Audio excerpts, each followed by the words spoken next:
on average, women live 3 years more than men do. I was quite interested why, and I kind of hypothesized. The obvious one is that men are more reckless. I think that showed quite big in sort of the suicide studies about how men will act. Maybe men and women will both have suicidal thoughts, but men will actually go to act on it because they are physically like reckless like that. And so I feel like they're the ones that are going to be in the more sort of the car crashes and high suicidal rates, and they're going to be maybe more fighting and, you know, as we said, sort of rough and tumble play can evolve into actual fighting and sort of using violence. And the second reason I could think of was I just feel like as men we don't put as much significance on our health as women do.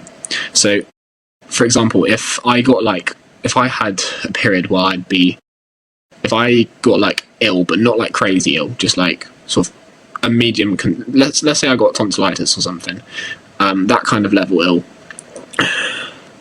I feel like I'd just be more likely to be like, yeah, I'm fine, like I'll walk it off, than to actually go to a GP, because I think my attitude towards my health is a lot different to a woman.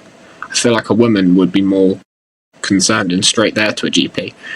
Whereas for me, I'm like, nah, I'm strong. I'll be gone in a couple of days. And then things sort of develop, and they develop into worse, sort of more serious things for men, or they just sort of, I don't know, they get checked out, and that I think, yeah, that's what I thought about. But yeah, do you have any thoughts?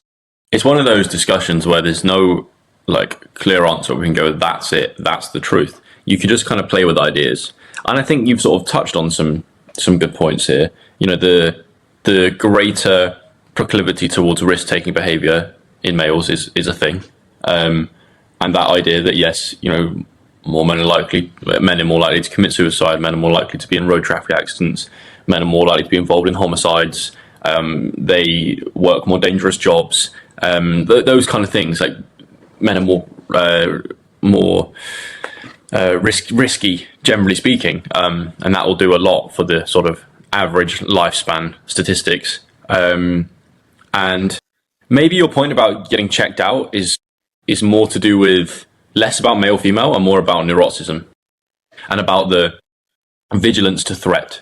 So like, you know, you wake up in the morning and you have a pain in your chest.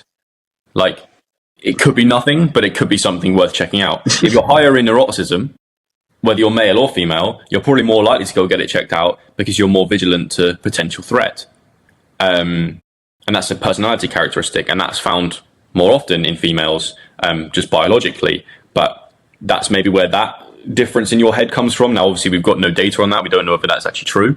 But the link between, you know, I can imagine neuroticism and vigilance to threat and sort of noticing illness and wanting it to know what it is true. But then there's also, like, I know a lot of females who have that sort of stoical, like, if I'm ill, I'll just carry on perspective. And I know some men that are pussies and will want to get things like sorted as soon as possible, even if they've sneezed 3 times. Do you know what I mean? Take a day off school because they got a cold.